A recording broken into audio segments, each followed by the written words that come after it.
selalu berusaha menyimpan sesuatu yang bisa membawa manfaat, baik untuk dirinya, untuk anak cucunya, maupun untuk keluarganya, untuk masa kini dan masa depannya. Kadang simpanan itu berbentuk uang, kadang berupa tanah, lain saat berbentuk pabrik, dan lain sebagainya. Sementara masa depan yang paling pasti adalah akhirat. Jika untuk masa depan dunia kita rela memeras keringat, membanting tulang, pergi pagi dan pulang petang, menyimpan uang, menyimpan tanah, menyimpan pabrik, pernahkah kita merenung jika satu saat kiamat datang, kita dibangkitkan dari kubur masing-masing, berdiri di padang mahsyar untuk mempertanggungjawabkan seluruh kegiatan hidup kita di dunia ini, lalu kita akan menuju ke alam akhirat. Sudahkah kita mempunyai simpanan untuk akhirat kita? Pada pertemuan kali ini saya ingin menyampaikan sebuah hadis di mana Rasulullah sallallahu alaihi wasallam bersabda, arba'un min kanzil jannah.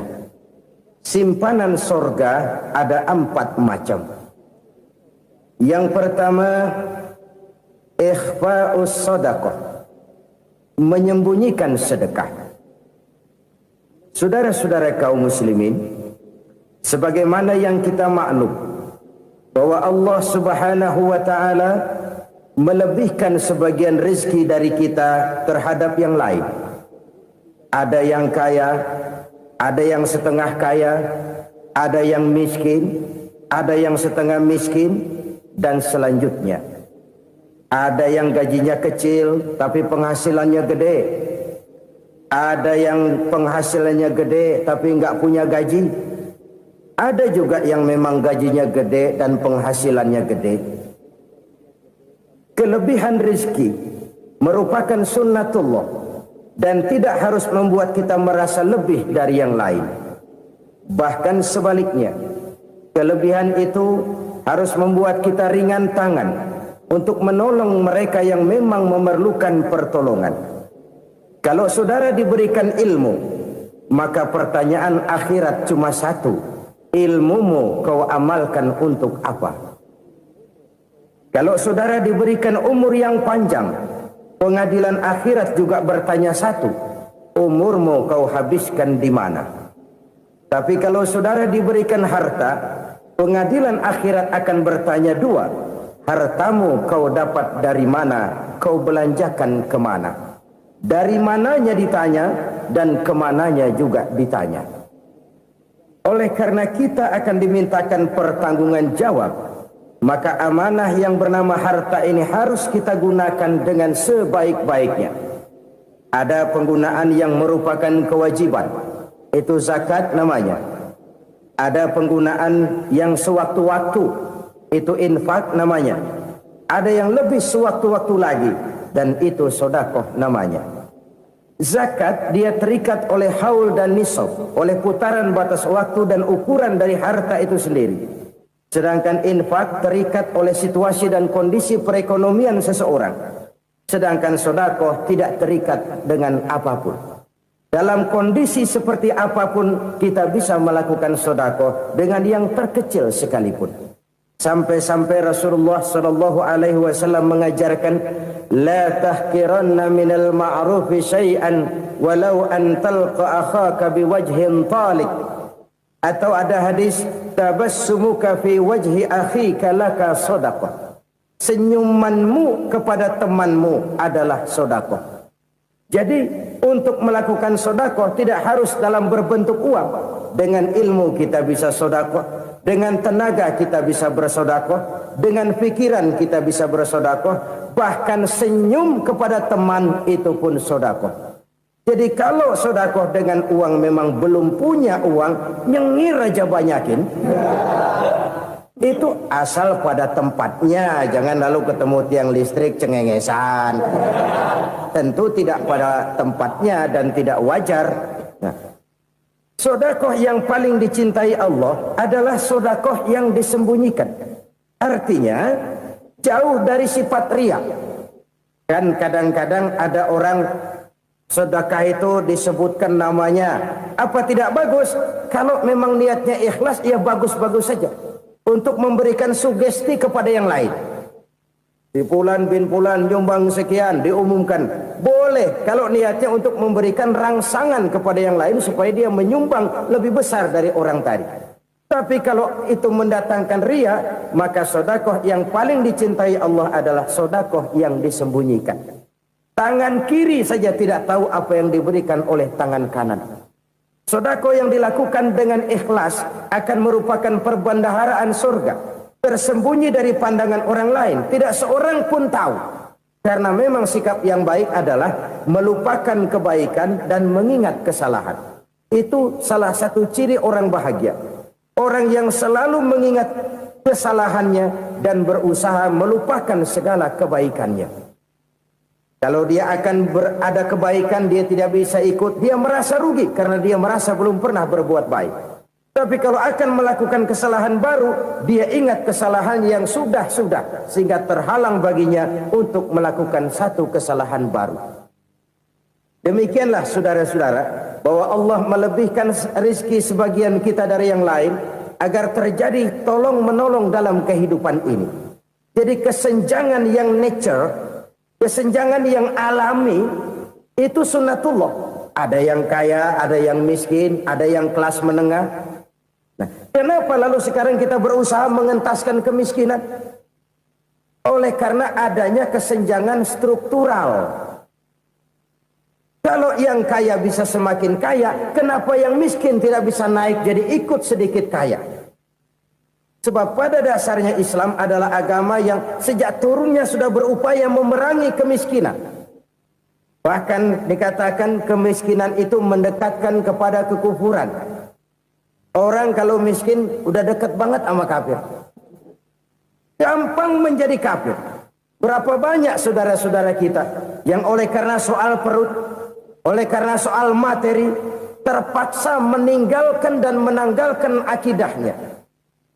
Menjual petunjuk yang diberikan Allah dengan kesenangan dunia yang cuma sebentar ini. Na'udzubillah, thumma na'udzubillah. Jadi makin kita sembunyikan satu sedekah, semakin banyak perbendaharaan kita di surga. Sedekah yang paling dicintai Allah adalah sedekah yang disembunyikan. Malahan ada seorang sufi, dia punya kebiasaan kalau pergi sholat Jumat dia bawa uang, itu uang dia taruh di bawah tikar masjid. Dia niat sedekah kepada siapa saja yang nemuin itu duit. Maksudnya apa? Supaya yang nemuin nggak tahu siapa yang punya duit. Demikian dia saking ingin menyembunyikan sedekahnya. Karena sifat riya itu bisa memakan amal kita sendiri. Riya itu termasuk menyebut-nyebut kebaikan kita. Orang yang suka nepuk dada, sedikit-sedikit ngitungnya kalau nggak gua. Tuh kalau nggak gua tuh yang belah situ, kalau nggak gua, kalau nggak gua. Iya, kalau nggak lu kenapa emang? Orang yang suka menepuk jasad. Tuh biasanya memang begitu, saudara-saudara. Kalau perang lagi berkecamuk, orang nggak sempat ngaku jadi pahlawan. Tapi begitu perang selesai, yang kagak kenal bedil ngaku pahlawan, mas. Itu sesuatu yang biasa. Oleh karenanya, orang-orang yang ikhlas dalam bersedekah, disembunyikannya sedekah itu, Allah cinta betul. Malahan ada hadis memberikan jaminan, inna sedaqatal mar'il muslimi tazidu fil umri wa tadfa'u mitatas su'i. Sesungguhnya sedekahnya seorang mukmin tazidu fil umri, bisa menambah umur panjang, wa tadfa'u mitatas su'i, dan menyelamatkan manusia dari mati secara su'ul khatimah. Jadi siapa yang kepengen panjang umur, banyaklah sedekah. Yang bosan hidup, pelit terus.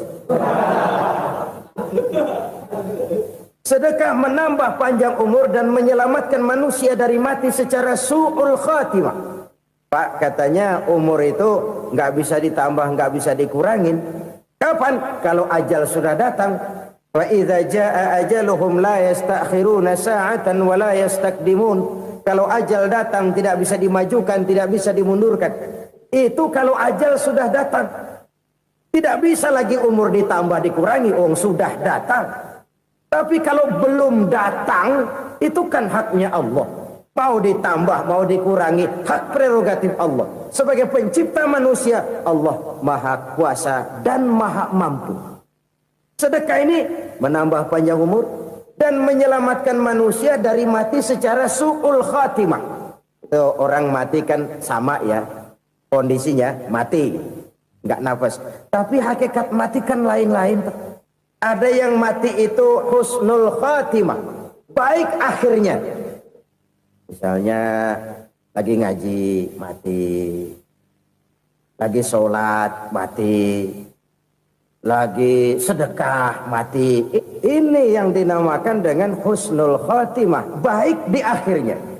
Sebaliknya ada yang su'ul khatimah, jelek di akhirnya. Ini yang jadi catatan akhir. Lagi nyekek botol, mampus. Lagi banting kartu, modar. Su'ul khatimah, jelek pada akhirnya. Sedekah menyelamatkan manusia dari mati secara su'ul khatimah. Dan kita semua kepengen mendapat husnul khatimah, jauh dari su'ul khatimah.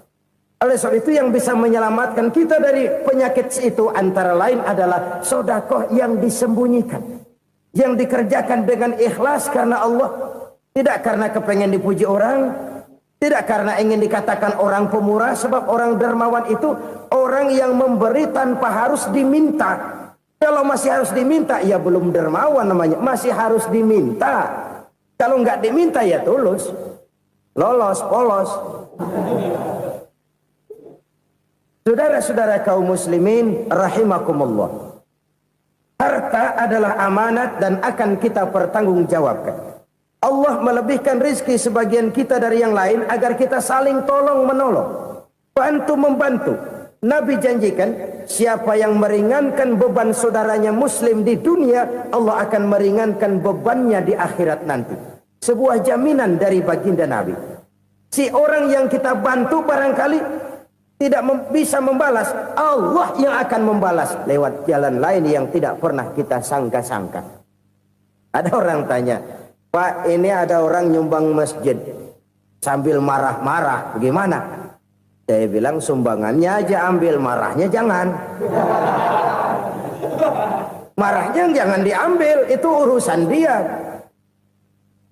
Saudara-saudara kaum muslimin rahimakumullah. Umat Islam ini kan umat yang punya potensi besar. Kadang kita merenung, kenapa kadang-kadang pembangunan masjid kok lambat sekali? Kalau hotel hari ini peletakan pertama, bulan depan peresmian.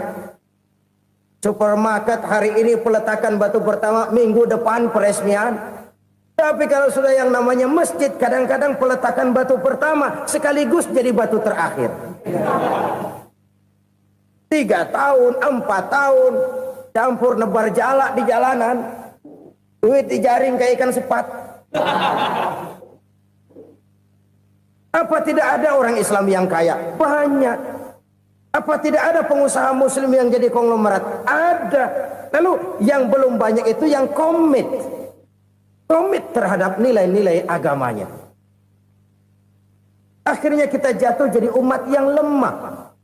Belum ada pengusaha konglomerat muslim buka pabrik supermi cap beduk misalnya umpamanya atau pabrik kecap cap sorban supaya identitas keislamannya sedikit kelihatan. Kita jatuh jadi umat yang lemah karena potensi tidak terinventarisir dengan baik. Kita ini ibarat kompor yang cuma matengin nasi orang lain. Potensi kita dimanfaatkan oleh orang lain. Ukhuwah Islamiyah kita baru terbatas kepada silaturahmi.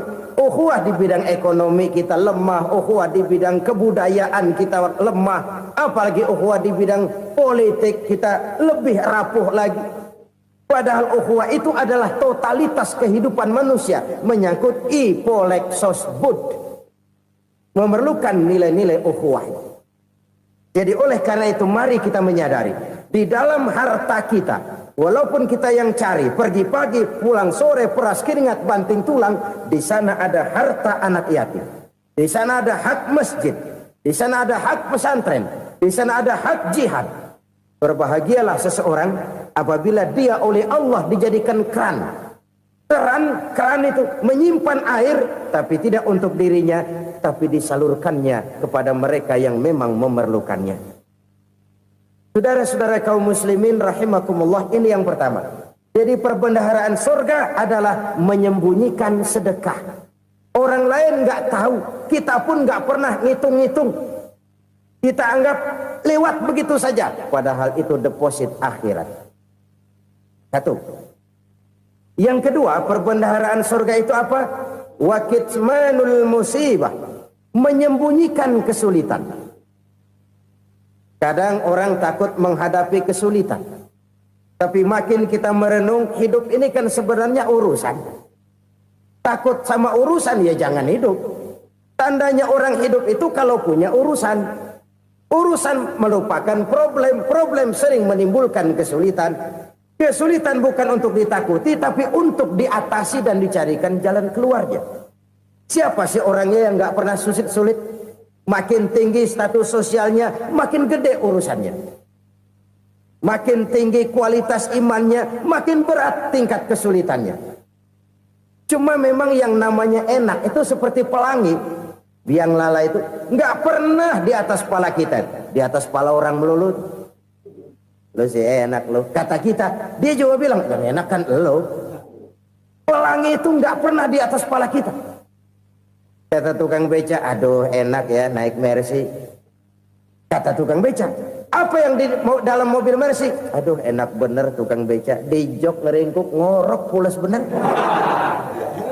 Saya kamar pakai AC sejuk, tempat tidur sutra empuk, alga spring bed, kulak kulik nggak bisa pulas kalau belum minum Valium, belum tidur. Enak bener tukang beca, di jok ngorok nggak tahu wetan kulon.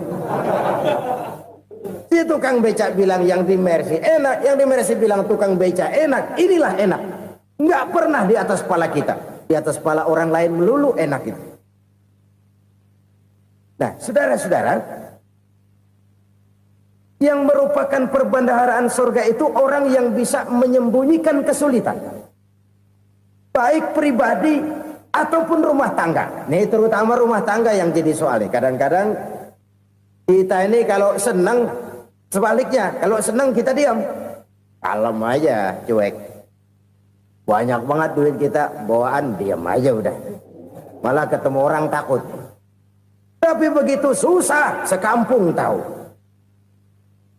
Padahal Nabi mengajarkan perbendaharaan surga itu menyembunyikan musibah, menyembunyikan kesulitan. Kalau enak, cerita sama orang-orang. Kalau nggak enak, rasain sendiri, tekan sendiri, atasin sendiri. Kita kan sebaliknya. Senang kita diam, asal lagi susah, paling tidak kita nyari teman buat cerita kesusahan. Siapa orangnya yang nggak pernah susah? Cuma soalnya bagaimana kita mengatasi kesusahan itu sendiri. Begitu juga misalnya kalau orang sudah berumah tangga, itu orang tuanya harus menjadi tempat dia cerita yang enak-enak saja. Yang nggak enak rasain berdua, selesaikan berdua, atasin berdua. Jangan dibalik. Asal senang diam, giliran susah saja. Maknya laporan. Terbalik. Bisa menjaga security informasi. Maka nama bayam keluar diam, malah seluitan. Enak amat lo makan daging ayam. Security informasi. Saudara-saudara kaum muslimin rahimakumullah. Ujian yang terberat itu yang pernah diberikan kepada para nabi, para rasul, para aulia, para ulama. Makin tinggi keimanan, makin berat bentuk kesulitan. Ayo saya kemukakan satu contoh saja.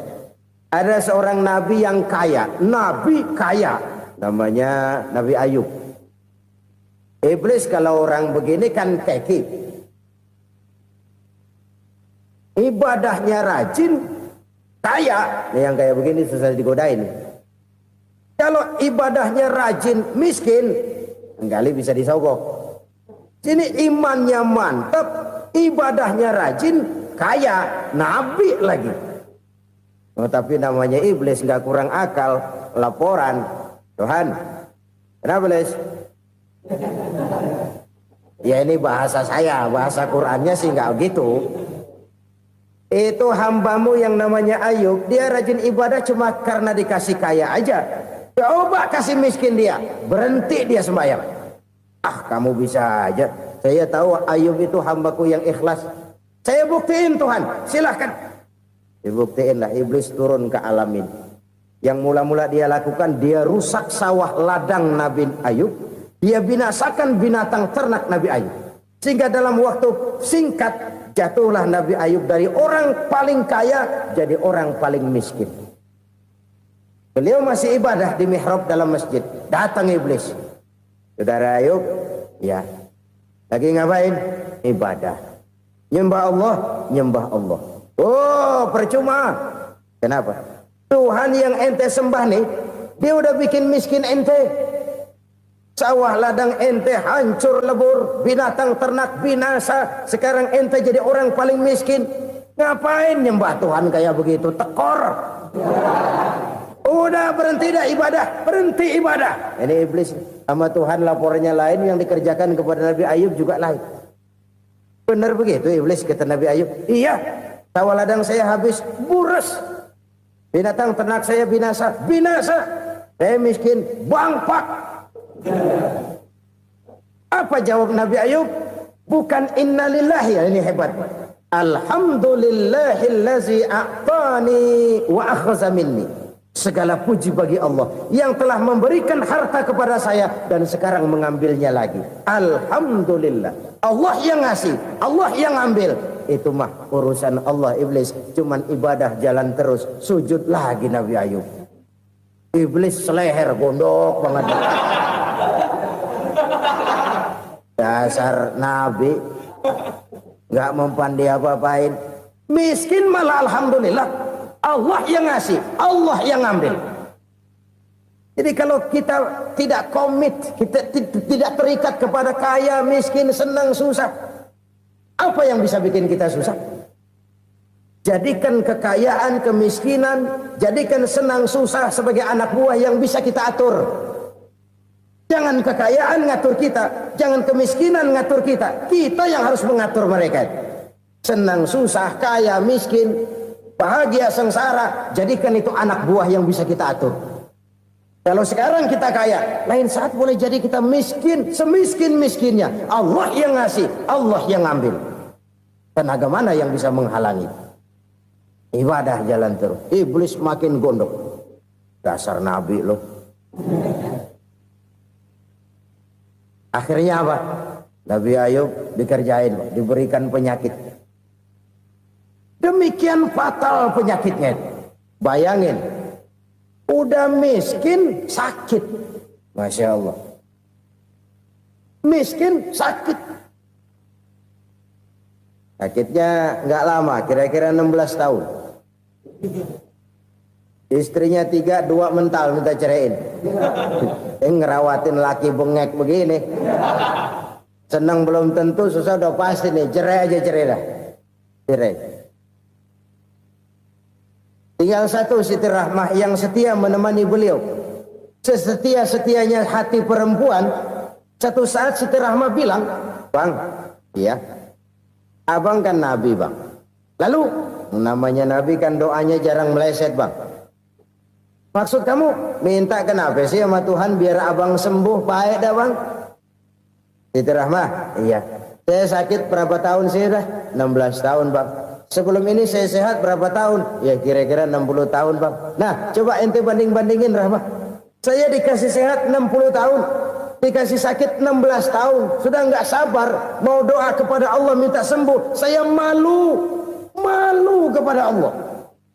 Diuji dengan yang luar biasa seperti ini, tidak mengganggu stabilitas kehambaannya. Dia tetap menghamba kepada Allah Subhanahu wa ta'ala. Saudara-saudara kaum muslimin rahimakumullah.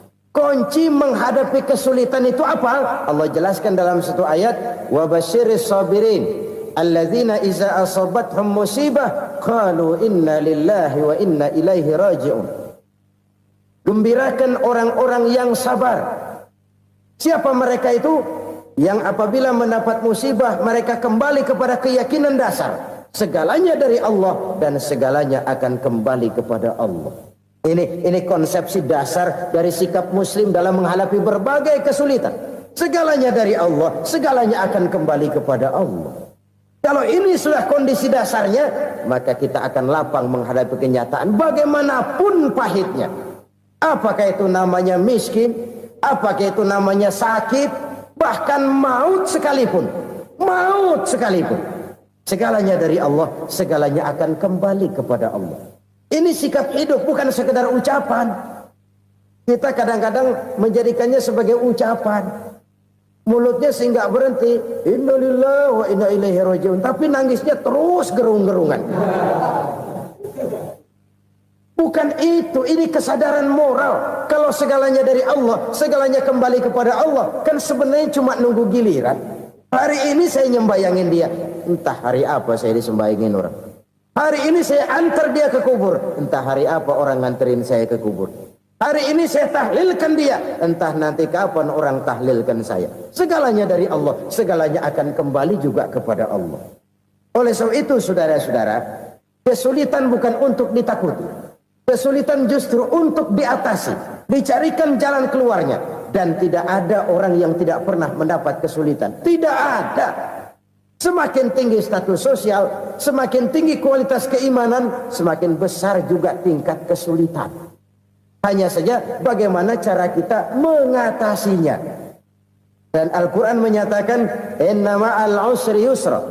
Di balik kesulitan itu pasti ada kemudahan. Roda itu berputar. Karena itu Rasulullah sallallahu alaihi wasallam mengingatkan kepada kita, ta'arraf ilallahi fir raha ya'rifka fis syiddah. Ingatlah kepada Allah di waktu kamu senang, supaya Allah ingat kepada kamu di waktu kamu susah. Kalau waktu senang kita ingat kepada Allah, kita susah, Allah tidak akan meninggalkan kita.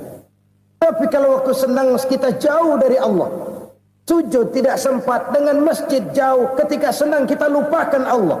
Nanti begitu kita susah, Allah lupakan kita. Dan itu menyakitkan. Oleh karena itu orang-orang tua kita dulu bilang, kalau lagi sehat ingat-ingat lu bakal sakit nanti. Kalau lagi kaya ingat-ingat satu saat kita bakal jatuh miskin. Bahkan kalau lagi muda ingat-ingat kita bakal tua. Dan yang terpenting kalau lagi hidup ingat-ingat kita bakal mati. Saudara-saudara kaum muslimin rahimakumullah. Jadi yang kedua yang merupakan perbendaharaan surga, menyembunyikan musibah. Saudara-saudara kaum muslimin rahimakumullah. Hal ketiga yang merupakan perbendaharaan surga adalah wasilatur rahmi. Orang yang suka bersilaturahmi. Sebagaimana yang kita maklum bahwa manusia adalah makhluk yang disebut zon politika. Makhluk sosial yang tidak mungkin hidup sendiri-sendiri. Betapa dan siapapun kita memerlukan orang lain. Bodoh betul manusia kalau tinggal di tengah masyarakat tapi tidak mau bermasyarakat. Merasa hebat sendiri, pintar sendiri, gagah sendiri, kaya sendiri. Mungkin kalau mati juga ngubur sendiri. Jangankan kita di sini, di sorga saja Nabi Adam waktu sendirian bengong melulu, ngondar mandir. Allah tegur dam sepi dam. Ya ini kalau bahasa saya. Iya Tuhan sepi ini nggak ada coret-coretan pisan ini. Diciptakan Siti Hawa baru anteng Nabi Adam. Itu di surga. Cobalah. Umpamanya saudara tinggal di Jakarta nih. Kayak bener. Apaan aja di Jakarta punya saudara dah. Jembatan Semanggi ambil. Monas buntel bawa pulang. Hotel-hotel ambil semua. Cuman tinggal di Jakarta sendirian, apa enaknya? Betapa dan siapapun kita perlu orang lain.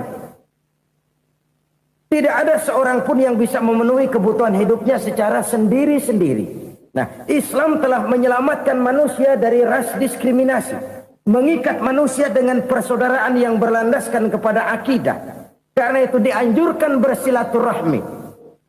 Bahkan Nabi menyatakan, man arada ayyubsata lahu fi rizqihi wa yunsa'a fi atharihi falyasil rahimah. Siapa yang kepengen diluaskan rezekinya dan dipanjangkan usianya, banyaklah ia bersilaturahmi. Siapa yang kepengen dimudahkan rezekinya, hendaknya ia banyak bersilaturahmi. Kalau banyak teman, kesulitan kan paling tidak ada tempat cerita. Udah susah, sendirian kita pikirin diri, nggak ada tempat tukar pikiran. Cepet banget sama bengek.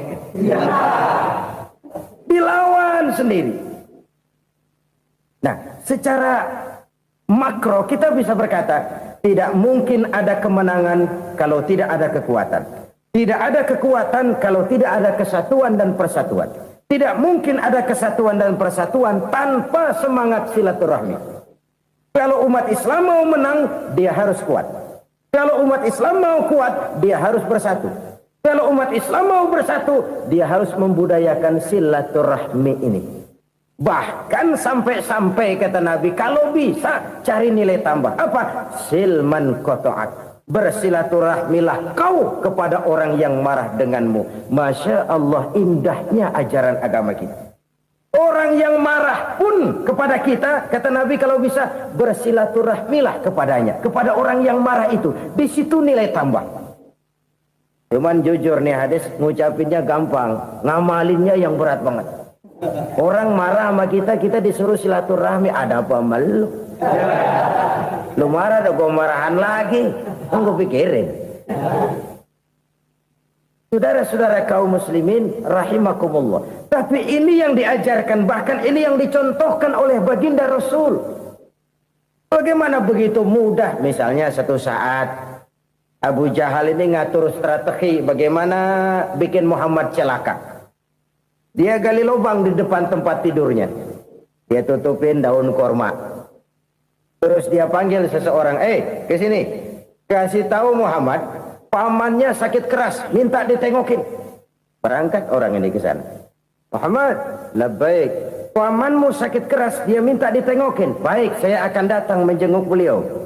Berangkatlah Nabi ke rumah Abu Jahal tanpa prasangka apapun.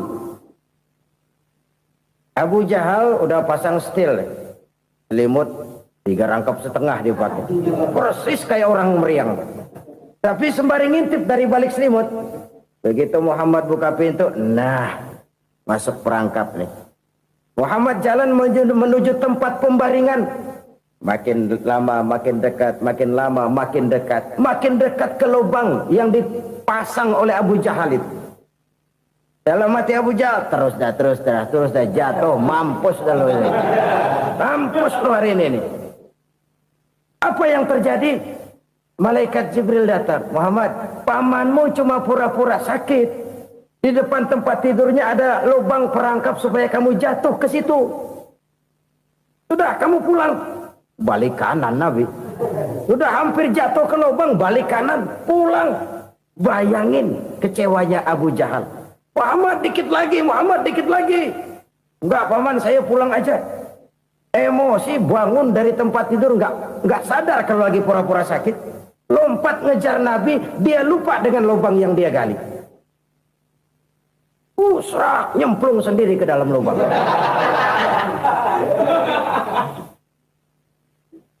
Nabi terus berlalu. Ini terjadi keanehan. Jatuh ke lubang yang dia gali itu sebenarnya nggak terlalu dalam ya, antara 3-4 meteran lah. Tolong saya jatuh ke lubang ini. Datanglah pelayan-pelayannya itu. Angkat saya dari sini. Oh, yang ngulurin tambang. Satu gulung, belum juga nyampe itu tambang. Kurang, beli lagi ke warung. Sambung, ulur lagi, nggak juga bisa sampai. Wah, ini kerjaan Muhammad ini. Tolong, siapa salah seorang kamu ke rumah Muhammad, kasih tahu encangnya kecebur. Minta ditolongin. Sampaikan kepada Rasul. Kenapa? Pamanmu jatuh ke lubang, Muhammad minta tolong diangkatin. Tambang udah nyambung-nyambung nggak nyampe juga. Ya, nanti saya datang, saya tolong. Coba. Nyata-nyata orang berniat jahat mau mencelakakan dia. Datang dia menolong. Ini yang disebut air tuba dibalas air susu ya ini. Bukan sebaliknya. Air tuba dibalas air susu. Paman, kecebur ya? Iya Muhammad, tolong ini. Pegang tangan saya. Nabi ulurkan tangannya. Nyampe. Dipegang oleh Abu Jahal. Diangkat ke atas. Sampai atas. Apa kata Abu Jahal? Sihirmu memang hebat Muhammad. Udah ditolongin dikata sihir. Yang enak kita kemplang kan itu orang begitu. Urusan apa? Tapi inilah akhlak. Kalau bisa kamu bersilaturahmilah dengan orang yang marah kepadamu sekalipun. Orang marah kita tetap baik. So, kalau kita berbuat baik sama orang yang memang baik, rasanya sih biasa-biasa aja. Orang baik kita baik lagi, ya draw aja, belum ada nilai tambah di situ. Baru ada nilai tambah kalau kita bisa berbuat baik kepada orang yang nyakitin kita. Itu namanya kita setingkat di atas dia. Dia sakitin kita, kita berbuat baik sama dia. Dia pelit sama kita, kita baik sama dia. Dia marahin kita, kita deketin dia. Di situ kita punya nilai tambah. Jadi siapa yang ingin diluaskan rezekinya kata Nabi dan dipanjangkan umurnya, hendaklah ia banyak-banyak bersilaturahmi. Sederhana sebenarnya silaturahmi, tapi silaturahmi membangkitkan semangat kesatuan dan persatuan. Kesatuan dan persatuan melahirkan kekuatan. Dalam matematika 1 ditambah 1 pasti 2. Tapi di tengah masyarakat 1 orang takut ditambah 1 orang takut, hasilnya jadi 2 orang setengah berani. Kenapa setengah berani? Karena udah berdua. Tadi pan takut sendirian. Kalau dia kumpul turu-turu takutlah jadi berani. Kita yang lemah, kita yang tidak berdaya, kita yang miskin, kalau mau kompak bersatu, apa yang nggak bisa kita kerjain? Apalagi tinggal di kota besar, pilihan cuma 2. Bertahan atau minggir. Bertahan atau minggir. Untuk bisa bertahan harus mampu bersaing. Untuk mampu bersaing harus punya keahlian. Keahlian harus ditunjang dengan pendidikan, ditambah oleh kekompakan sebagai umat. Udah miskin mencar mulu, orang injak kita. Orang nggak pandang urusan apa yang malu. Oleh karena itu silaturahmi pada hakikatnya merupakan roh dari ukhuwah yang diajarkan oleh agama kita. Bagaimana Islam menyelamatkan masyarakat manusia dari ras diskriminasi, mengikat manusia, dan tidak ada persaudaraan yang lebih indah selain persaudaraan yang diikat dengan nilai-nilai akidah. Sepanjang orang di jalan Allah, itulah saudara kita. Keluar dia dari jalan Allah, selesailah persaudaraan sampai di situ. Karena itu, kalau ingin menyimpan sesuatu di surga, banyaklah bersilaturahmi. Datang ke rumah ini, datang ke rumah itu, dan lain sebagainya. Itu simpanan kita di akhirat nanti. Ini yang ketiga. Saudara-saudara, yang keempat, perbendaharaan surga itu apa? Wa qawlu la hawla wa la quwwata illa billah. Ucapan la hawla wa la quwwata illa billah. Ibadah kan ada yang berat, modalnya besar. Bangun masjid berat, modalnya besar. Bangun rumah sakit berat, modalnya besar. Ada ibadah yang berat, tapi modalnya ringan. Misalnya puasa. Puasa itu berat, mengendalikan nafsu. Kalau sekedar nggak makan nggak minum sih enteng, mengendalikan nafsu. Itu jihad terbesar, tapi kan modalnya ringan, cuma niat saja. Ini ibadah berat, modalnya ringan. Ada ibadah yang ringan, modalnya juga enteng. Seperti termasuk ucapan la haula wa la quwwata illa billah. Tanpa sadar, la haula wa la quwwata illa billah. Nyelengin tuh di surga. Nyelengin, kita nggak terasa. Nyelengin simpenan akhirat. La haula wa la quwwata illa billah. Nyimpen lagi. Kaget, la haula wa la quwata illa billah, nyimpan lagi, banyak simpanan.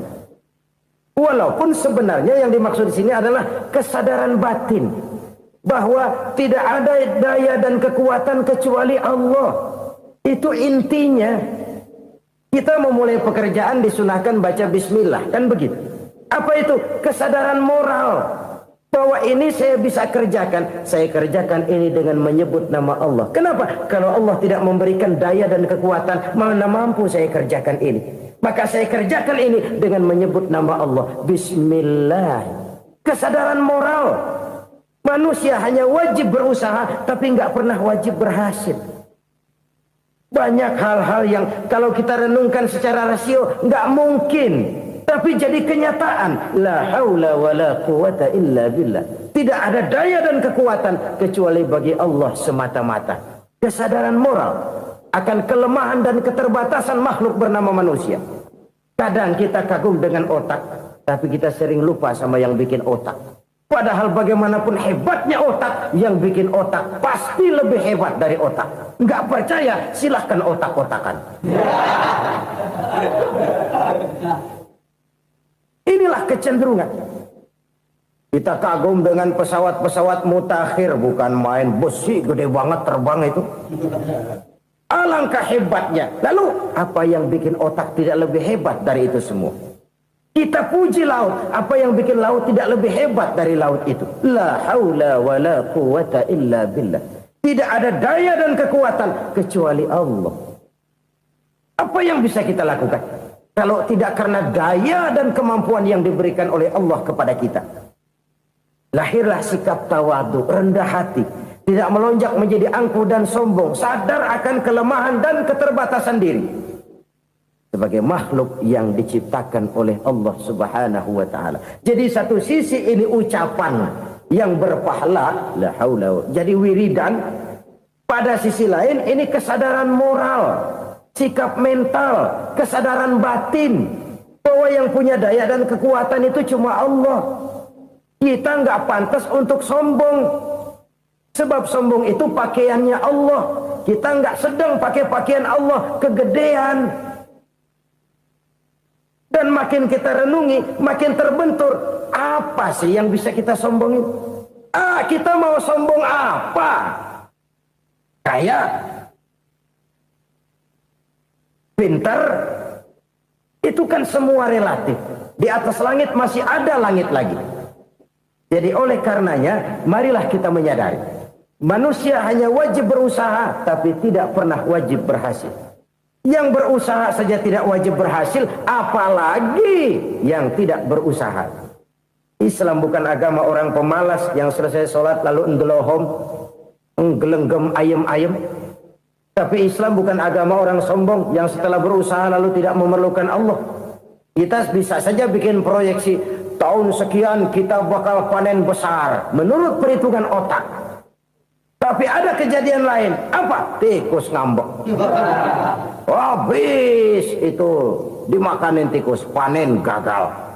Proyeksi rasional gagal oleh tikus-tikus yang ngambek itu. Bisa saja terjadi. Tahun depan kita panen besar, urung. Kenapa? Musim panas panjang. Dan sekarang ini koran-koran bikin berita musim mengalami penyelewengan. Bukan cuma manusia yang nyeleweng sekarang. Musim pakai nyeleweng.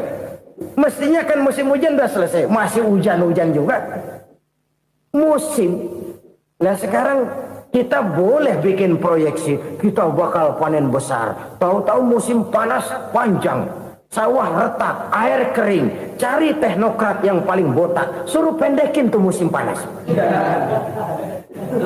La haula wa la quwata illa billah. Inilah kesadaran moral. Saudara, saya teringat satu saat ada seorang konglomerat. Umurnya ya kira-kira 70-an. Satu saat dia ditanya oleh wartawan, "Pak, umur Bapak berapa sih?" "Ya paling 10 tahun." 10 tahun? 10 tahun? Anak Bapak berapa orang? Satu saja? Satu. Harta Bapak berapa? Ya paling-paling bangsa 7 juta kali. 7 juta? Iya.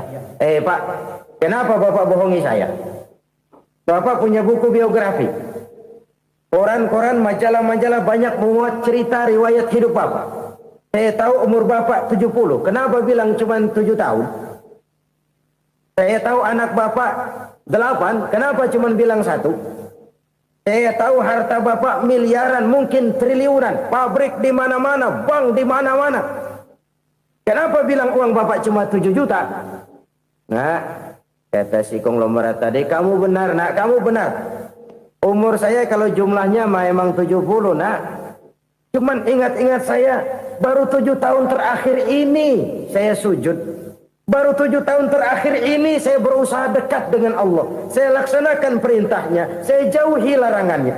7 tahun inilah rasanya yang ada nilainya di hadapan Allah. Yang 63 tahun matong, kelabu, kelem umur gue.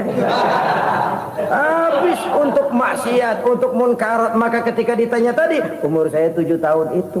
Oh begitu Pak. Oh iya. Lalu anak Pak. Anak bapak kan 8. Kenapa bilang cuma 1? Nah, kalau jumlah hitungannya memang anak saya 8. Tapi dari 8 orang ini rasanya cuma 1 nih. Yang bakal jadi buah hati, belahan jantung. Pelanjut cerita, penerus sejarah. Bakal jadi anak soleh yang akan mendoakan saya. Cuma 1 rasanya anak saya ini yang bakal jadi buah hati saya. Besar-besaran saya. Yang akan mendoakan di kubur saya. Yang akan mendoakan di akhirat saya. Yang 7 orang mana, Masya Allah, yang atu tenggeng, yang atu nyekek botol lolo, yang atu nggak karu-karuan. Makanya saya bilang 1 anak saya yang akan bisa mendoakan saya. Oh begitu Pak. Iya.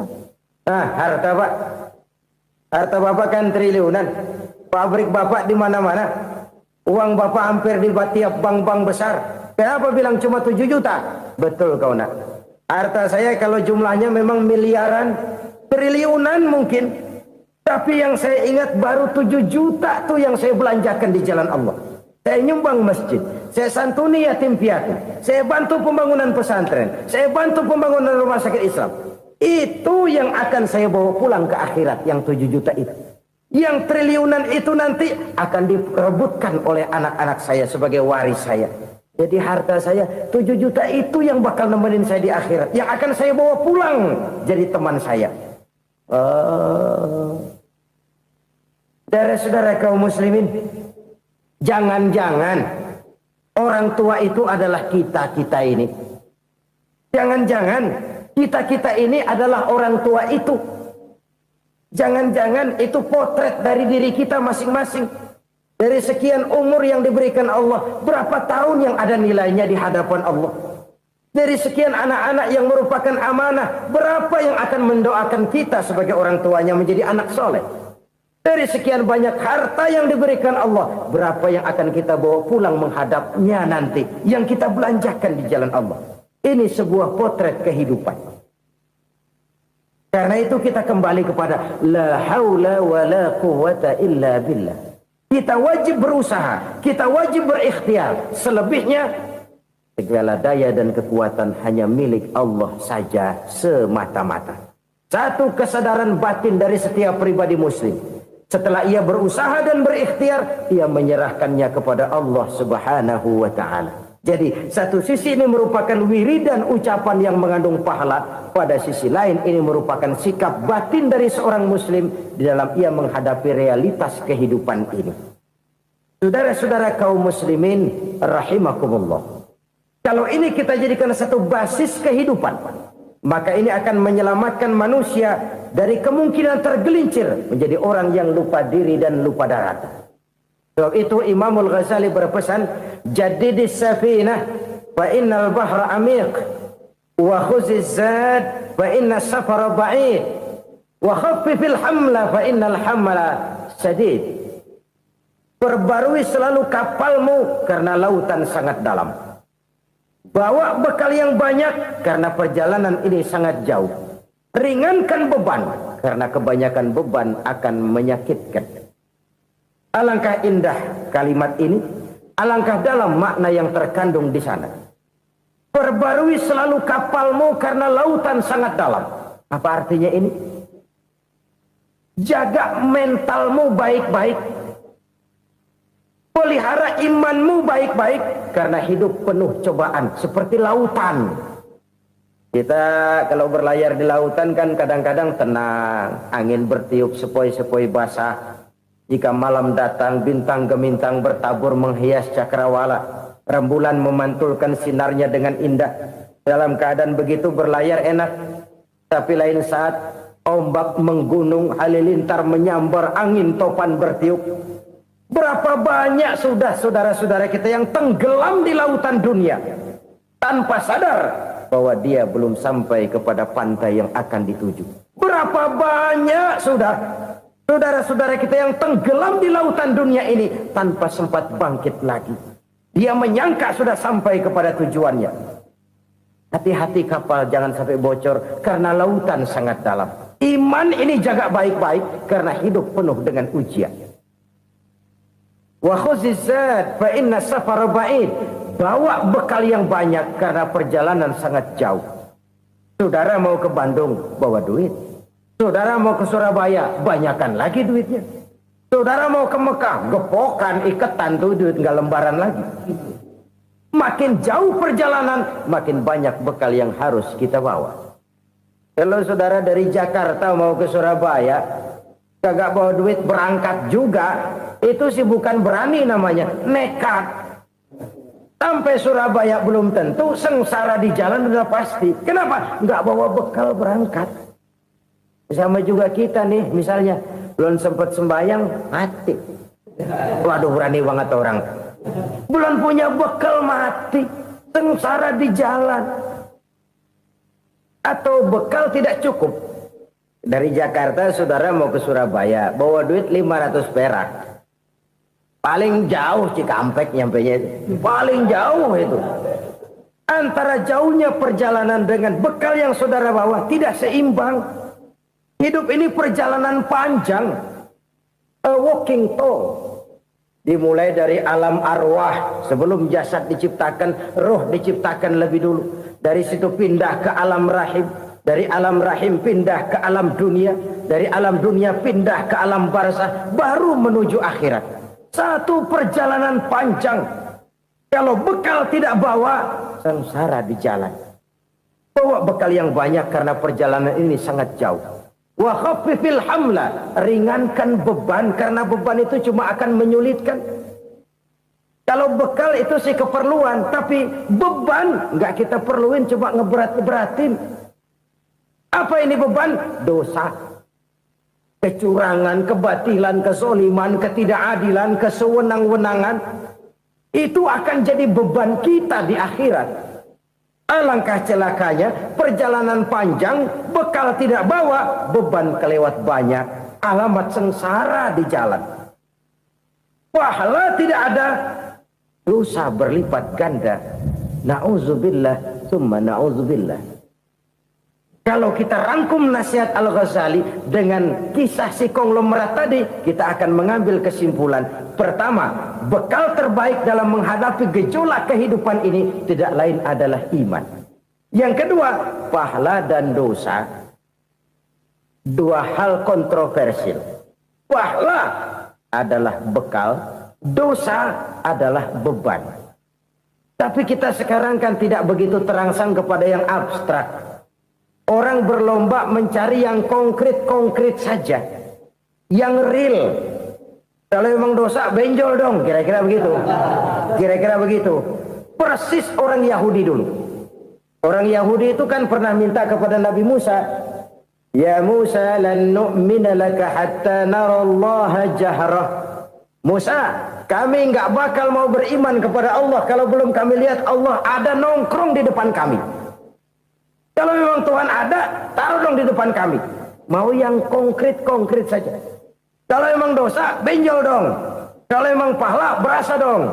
Orang terangsang kepada yang real, yang konkret-konkret saja. Karena itu, untuk mengejar dosa, orang mau bayar. Tapi untuk mengejar pahala, walaupun tidak bayar, orang segan. Ini yang dikatakan oleh Nabi, kamu mengharapkan ke surga, tapi kamu berat melaksanakan sesuatu yang bisa membawa kamu ke surga. Kamu ingin jauh dari neraka, tapi tiap saat kamu lakukan perbuatan-perbuatan yang justru menjerumuskan kamu ke neraka.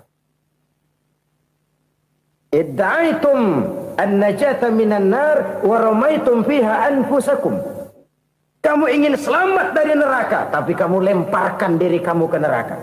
Kamu ingin masuk surga, tapi berat sekali kamu melakukan perbuatan-perbuatan yang bisa menyampaikan kamu di surga.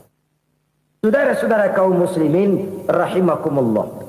Jadi hal keempat yang merupakan perbendaharaan surga adalah la haula wa la quwwata illa billah. Satu sisi ini merupakan ucapan yang memperberat timbangan akhirat. Pada sisi lain ini merupakan sikap hidup seorang muslim.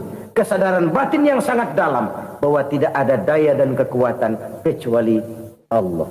Dan itu kita simbolkan pada saat memulai pekerjaan dengan bismillah, dengan menyebut nama Allah. Satu kesadaran moral, saya hanya bisa melakukan ini karena diberikan daya dan kekuatan oleh Allah. Lahirlah sikap tawadu, rendah hati, tidak melonjak menjadi angkuh dan sombong. Saudara-saudara, sampai sini dulu jumpa kita kali ini. Semoga 4 perbendaharaan surga ini dapat kita lakukan, yang kelak akan merupakan bekal kita di kemudian hari nanti. Amin ya rabbal alamin. Bapak-bapak, ibu-ibu, saudara-saudara kaum muslimin rahimakumullah. Di dalam kehidupan kita sebagai seorang muslim, minimal 5 kali dalam sehari semalam kita mendengar seruan untuk mendirikan solat yang disebut azan. Ada kalimat menarik di dalam kalimat azan itu, yakni seruan hayya 'alal falah, marilah menuju kepada keberuntungan, marilah meraih kemenangan. Seruan ini adalah kecenderungan dari setiap manusia, apapun warna kulitnya. Artinya, setiap orang dalam hidup selalu ingin meraih dan mencari kemenangan. Kemenangan akan melahirkan kepuasan batin, dan kepuasan batin memberikan kebahagiaan. Sedangkan kekalahan melahirkan penderitaan batin, dan penderitaan batin menjerumuskan seseorang di dalam berbagai bentuk kerugian. Jikalau inilah seruan azan, maka masalahnya ialah apa yang menyebabkan kita meraih kemenangan. Al-Quranul Karim memberikan tuntunan dan ajaran kepada kita bahwa orang-orang yang memperoleh kemenangan itu tidak lain adalah orang-orang yang bertakwa. Hanyalah mereka yang bertakwa kepada Allah Subhanahu wa ta'ala pada akhirnya akan tampil sebagai pemenang. Lalu siapa orang yang bertakwa itu? Dijelaskan dalam awal-awal Al-Baqarah, orang yang bertakwa yang akan meraih kemenangan. Pertama, allazina yu'minuna bil ghaib, yaitu orang-orang yang beriman kepada yang gaib. Percaya bahwa ada alam yang gaib, alam yang abstrak, alam yang tidak bisa dijangkau oleh salah satu daripada panca indera kita.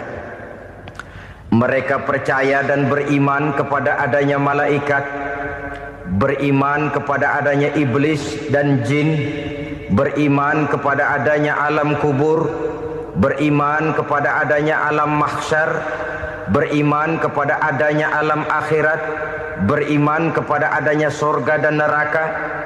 Beriman bukan cuma sekedar beriman dalam ucapan bibir saja, tetapi beriman yang nilai iman itu mampu mewarnai gerak dan gaya hidupnya. Iman yang meresap sampai ke tulang sumsum, kemudian memberikan dampak positif di dalam kehidupan manusia. Alam, kita tahu, adalah sesuatu yang selain Allah, dan Allah bukanlah alam. Apapun namanya selain daripada Allah, itu adalah alam. Alam pada hakikatnya terbagi menjadi 2. Ada alam syahadah, alam nyata, alam konkret, alam yang bisa dijangkau oleh salah satu indera kita. Kemudian ada alam ghaib, alam yang tidak bisa dijangkau oleh panca indera kita, alam metafisika, alam abstrak, alam yang wajib kita imani keberadaannya. Kita percaya bahwa malaikat itu ada, Kita percaya kepada jin, bahwa jin itu ada. Kita percaya kepada adanya iblis dan setan. Bukan percaya kepada iblis dan setannya, percaya bahwa iblis dan setan itu ada. Itu termasuk salah satu daripada sifat orang yang bertakwa kepada Allah. Saudara-saudara kaum muslimin rahimakumullah, kecenderungan pembangunan yang lebih bersifat materialistis biasanya menggeser aspek kehidupan rohani. Orang berpikir empiri, dan dalam pola pikir yang demikian maka alam gaib tidak lagi mendapat perhatian. Aspek kehidupan yang bersifat rohaniah malah mulai ditinggalkan. Akibatnya terjadilah kepincangan di dalam kehidupan kita. Pernah ada satu pengalaman pribadi dalam perjalanan kembali ke tanah air. Dalam pesawat di sebelah kanan saya duduklah seorang Jerman namanya Heiner Simonsen. Iseng saya ajak kenalan, saya ajak ngobrol, saya tanya dia. Saya bilang, Mas Heiner ini, kalau pesawat yang kita tumpangi ini jatuh ke bawah, kira-kira apa yang bakal terjadi, Mas? Dia bilang, kita semua akan mati. Begitu? Iya. Oke. Apa itu mati? Tanya saya. Dia bilang, untuk tahu apa itu mati, kita harus tahu lebih dahulu apa itu hidup. Saya pikir nih bule bisa ngomong juga. Baiklah kata saya. Apa hidup menurut Anda itu?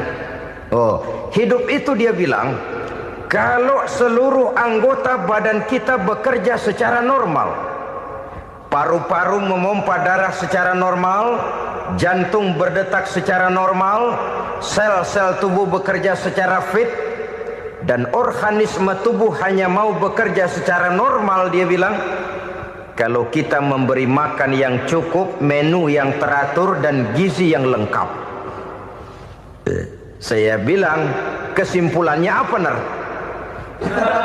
Dia jawab, hidup adalah dari tangan ke mulut. Life is from the hand to the mouth, kata dia. Hidup adalah dari tangan ke mulut. Jadi masalah hidup tidak lebih daripada masalah isi perut. Orang pergi pagi, pulang sore, peras keringat, banting tulang, perut yang dibelain. Saya bilang, you are wrong. Sampean salah, Ner. Kamu orang Islam bukan?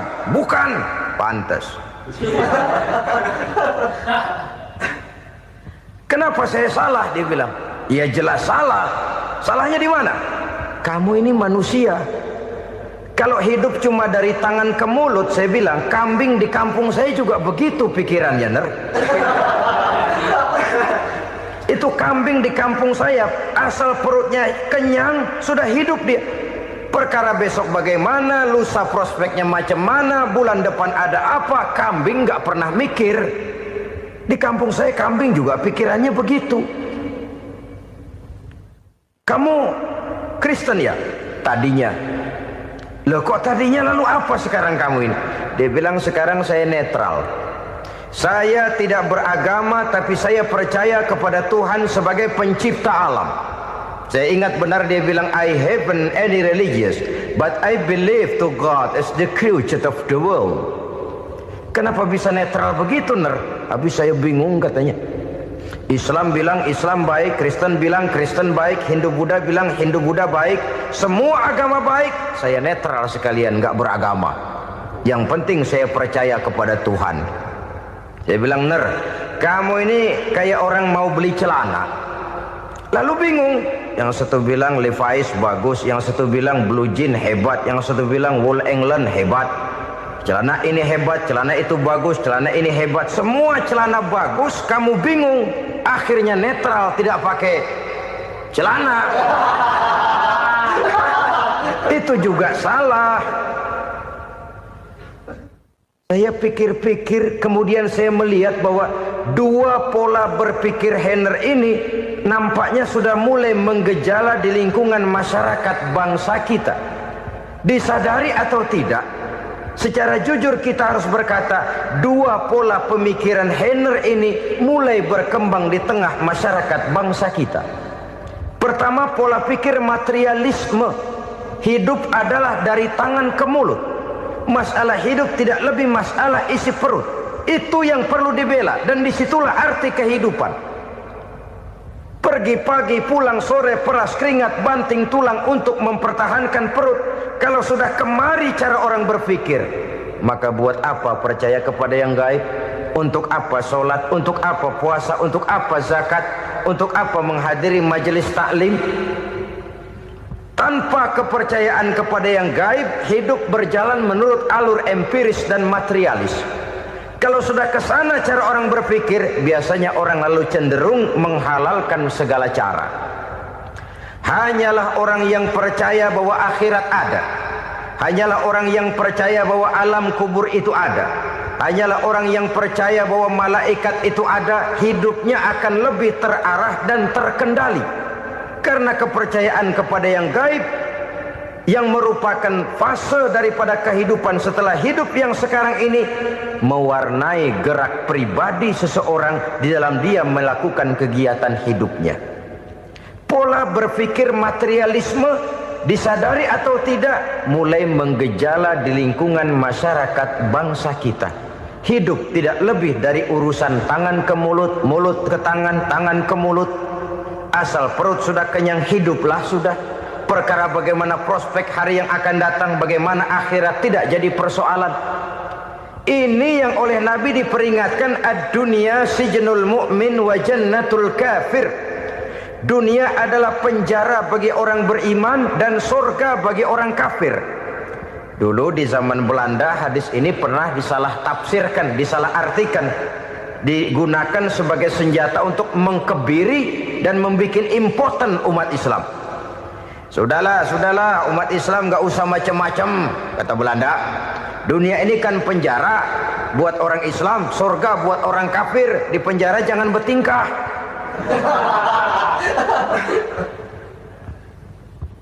Pengertiannya tidak begitu.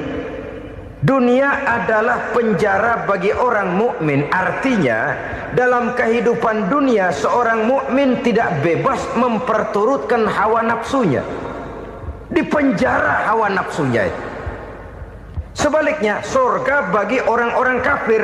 Buat orang kafir, surgalah dunia ini. Mereka bebas memperturutkan hawa nafsunya.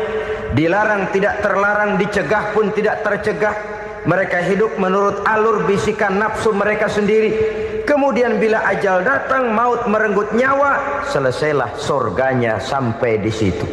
Maka bagi orang-orang yang tidak percaya kepada adanya akhirat, kepada adanya alam gaib, surganya sebatas umurnya. Sekali lagi, surganya sebatas umurnya. Bila umur selesai, ajal pun datang merenggut nyawa, selesailah sudah surganya sampai di situ. Alangkah pendeknya perjalanan orang-orang yang tidak percaya kepada alam gaib ini. Bagi kita mukmin, jikalau kita mampu memenjarakan hawa nafsu, kita bisa bahagia di dunia ini. Dan Islam memang tidak menyuruh kita sengsara di dunia. Raih dunia, kejar dunia, gapai dunia sebagai alat untuk mencapai kebahagiaan di akhirat nanti. Hidup adalah satu perjalanan panjang yang terbentang sejak kita terlahir dari alam rahim sampai kepada alam akhirat nanti. Andai kata kita gagal meraih kebahagiaan di dunia, toh kita masih punya akhirat. Tapi jangan jadi dalil yang melemahkan semangat. Biarin dah kita di dunia kebelangsak, yang penting akhirat. Akhirnya dunia benar-benar kebelangsak. Bagaimana dunia ini bisa kita raih, dan bagaimana meraih dunia untuk menunjang kepentingan akhirat nanti. Yang kedua, dari pikiran Heiner yang saya lihat menggejala di lingkungan masyarakat bangsa kita, timbulnya manusia-manusia netral. Seolah-olah Tuhan yes, agama no. Sama Tuhan percaya, agama ogah. Tuhan ngangguk, giliran agama godeng. Padahal hampir dalam setiap ayat dalam Quran, kata-kata amanu biasanya bergandeng dengan wa amilus shalihat. iman dan amal soleh. Ini sebagai isyarat Tuhan dan agama jangan pernah dipisah-pisah. Apabila kita bertuhan, maka kita harus beragama. Apabila kita beragama, maka agama itu harus bersumberkan dari Tuhan yang kita imani itu. Tidak mungkin kita pisah, Tuhan yes, agama no. Sama Tuhan percaya tapi agama bikin sendiri. Sembayangnya cukup bengong 2 jam madep ngulon.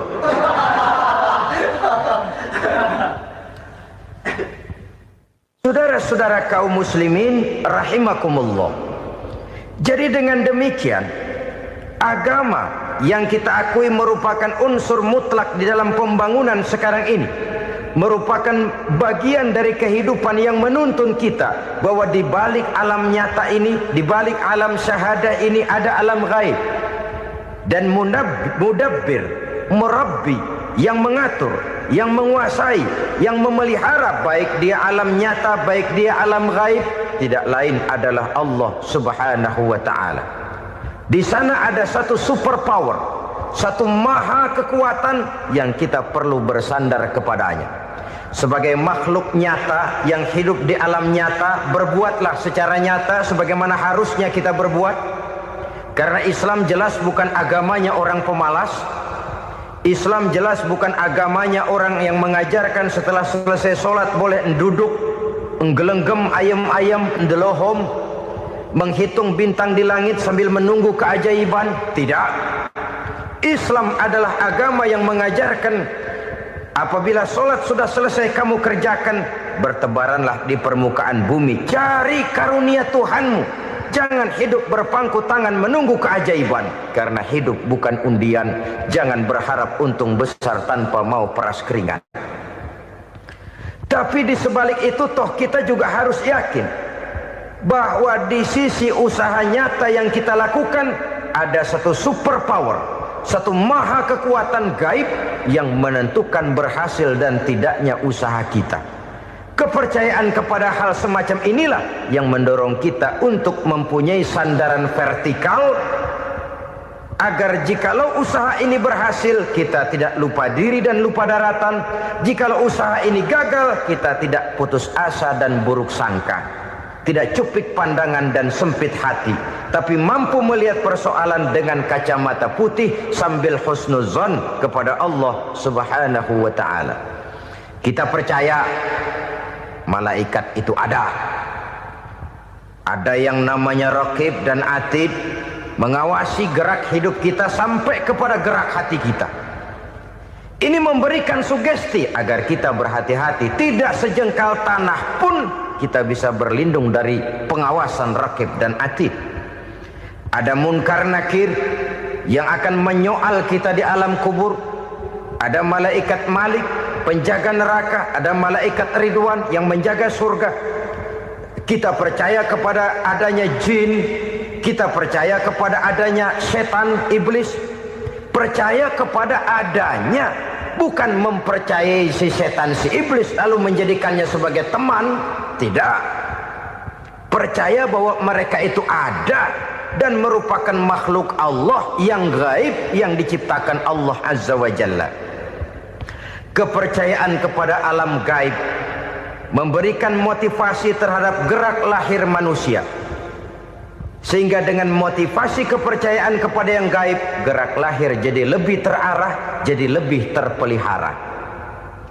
Pernah seseorang bertanya, "Pak, apakah adanya akhirat bisa dibuktikan secara ilmiah?" Saya bilang tidak bisa, tidak bisa. Kenapa? Karena yang berangkat nggak pernah pulang kemari lagi. Kalau dia pulang kemari bisa kita tanya bagaimana enak di sono. Cuma secara moral saya katakan, lebih beruntung orang yang percaya kepada akhirat daripada yang tidak.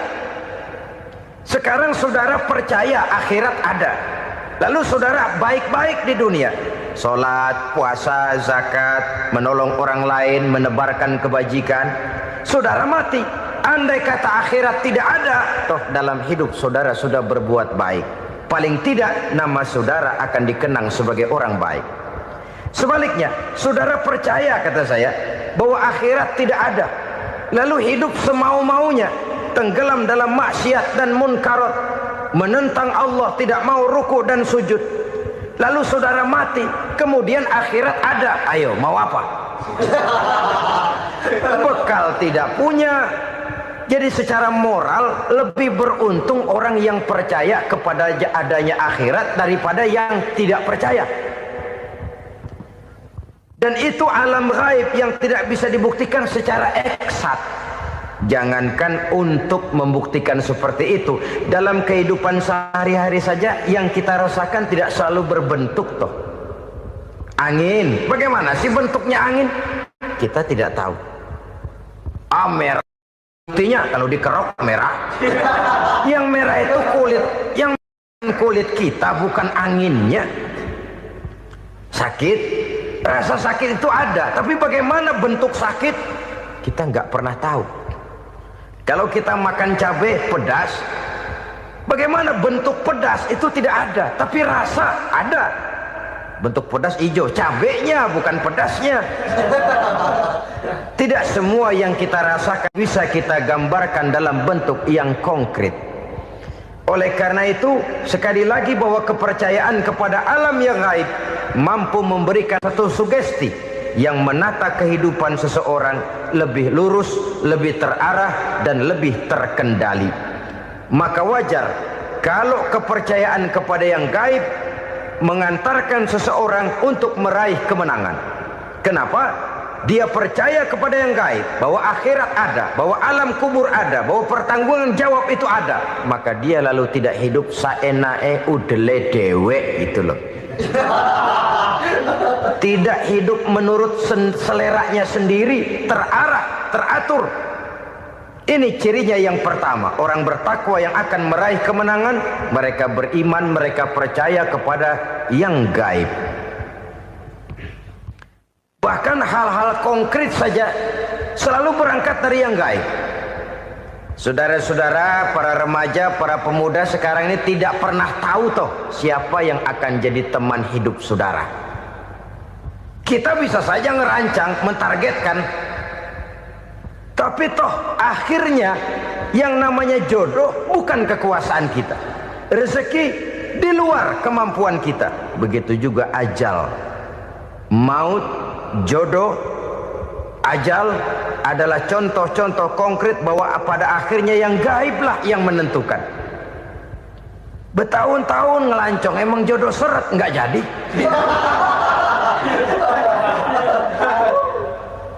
Begitu kenal baru setengah malam nginep ditangkap hansip kan. Hal-hal semacam itu kadang-kadang kita berpikir suuzon, gile, perempuannya cakep banget, lakinya rebek amat. Memang begitulah jodohnya. Memang begitulah jodohnya. Saudara hadirin ma'asyiral muslimin yang saya hormati, jadi hal-hal yang konkret saja kita yakini sepenuhnya ditentukan oleh satu superpower yang gaib itu tadi. Dari sanalah segala ketentuan itu berangkat dan kesanalah segalanya akan kembali. Maka kepercayaan kepada yang gaib meluruskan gerak hidup seseorang dan itu akan mengantarkan dia kepada meraih kemenangan. Satu. Yang kedua, wa yuqimuna shalah. Orang bertakwa yang akan meraih kemenangan itu adalah orang-orang yang mendirikan sholat. Kenapa sholat mengantarkan orang untuk meraih kemenangan? Yang jelas, inna sholata tanha anil fahsya'i wal munkar. Sholat mampu mencegah manusia dari perbuatan keji dan munkar. Banyak filsafat hidup yang terkandung di dalam sholat ini. Sejak kita wudhu sampai kita menghadap ke arah kiblat, sampai kita melakukan gerak-gerak sholat, bacaan-bacaan yang ada di dalam sholat, lalu sampai kepada mengucapkan salam. Banyak filsafat hidup yang terkandung di dalam sholat. Umpamanya saja, setelah takbiratul ihram mulai kita dengan sholat dalam posisi berdiri, diajarkan dalam kitab-kitab fikih agar kita melihat ke arah tempat sujud. Ini kan filsafat kehidupan. Kalau kamu sholat dalam posisi berdiri, lihat tempat sujud. Jangan sholat mata jelalatan, sebab nanti bisa mengurangi kekhusyuan. Jadi wajar kalau yang dikatakan bahwa yang paling afdol adalah shaf yang di depan. Kenapa? Secara harfiah pengertiannya akan lebih mengundang kekhusyuan. Kenapa? Kalau kita di shaf paling depan di masjid umpamanya paling banter kita lihat tembok. Tapi kalau kita shaf di tengah atau di belakang, orang-orang di depan kita pun akan kelihatan. Yang bajunya loreng, yang bajunya genggang, yang bajunya macam-macam. Kita lihat, kadang-kadang kita pikirin, ada yang bajunya bolong. Kita sholat tapi dalam hati, nih orang bajunya robek yang nggak tahu apa. Ada saja hal-hal yang mengusik kekhusyuan kita. Oleh sebab itu diajarkan dalam posisi berdiri, lihat, arahkan pandangan matamu kepada tempat sujud. Ini kan filsafat kehidupan. Maksudnya apa? Kalau lagi diri lihat dong tempat sujud. Kalau udah di atas ingat dong sama yang bawah. Kalau sudah tinggi ingat dong dari mana kamu berangkat. Kalau sudah berkuasa bantu dong yang lemah. Kalau sudah kaya santuni dong yang miskin. Kalau sudah alim bimbing dong yang awam. Ini filsafat kehidupan. Dalam posisi berdiri kau lihat tempat sujud. Ini akan melahirkan kepekaan sosial di mana seseorang mau tahu kepada orang lainnya. Bagaimanapun kaya kita, tinggi pangkat dan jabatan kita, jikalau hidup hanya untuk kepentingan perut sendiri saja, rasanya belum membawa manfaat di dalam kehidupan kita. Tapi efek yang tertinggi sesungguhnya, sholat mencegah manusia dari perbuatan keji dan munkar. Perbuatan keji dan munkar walaupun kelihatannya mendatangkan uang, membawa keuntungan, tapi itu keuntungan semu, keuntungan sementara. Dengan menipu orang lain kita bisa dapat untung, tapi tidak membawa berkah.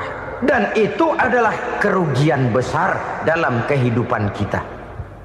Maka untuk meraih kemenangan harus dimulai dengan membentuk kepribadian yang tegar, memiliki sandaran vertikal yang langsung kepada Allah Subhanahu wa ta'ala. Dan itu hanya bisa kita tempuh melalui jalur ibadah formal yang sudah ditentukan Allah, yakni sholat yang 5 waktu. Untuk memperkuat itu ada sholat-sholat sunnah, rawatib, nawafil sebagai terminal-terminal kontrol cadangan untuk memelihara stabilitas temperatur batin di dalam kita berhubungan dengan zat yang maha gaib, yaitu Allah Subhanahu wa ta'ala. Orang sering bertanya, Pak, itu tetangga saya nggak sholat, duitnya nggak habis-habis, Pak. Nggak sholat tapi mobilnya tambah terus. Nggak sholat tapi usahanya makin maju. Tapi di sisi lain ada orang yang rajin sholat, rezekinya butak bener. Anaknya mana kurus, mana korengan. Saudara hadirin ma'asyiral muslimin rahimakumullah. Harus saya katakan bahwa sholat memang bukan untuk cari duit. Sholat adalah sandaran vertikal kita kepada Allah. Sedangkan soal rezeki itu berkaitan dengan sifat Allah maha pengasih dan maha penyayang. Allah maha pengasih, siapapun dikasih kalau mau usaha. Allah maha penyayang, tidak semua orang disayang oleh Allah Azza wa Jalla. Dan belum tentu banyak harta itu merupakan nikmat. Mungkin juga istidraj. Artinya istidraj itu dikasih tapi diambulin, kalau bahasa Betawinya itu. Dikasih tapi diambulin, itu bukan merupakan nikmat sesungguhnya, lebih merupakan azab dari Allah Subhanahu wa ta'ala.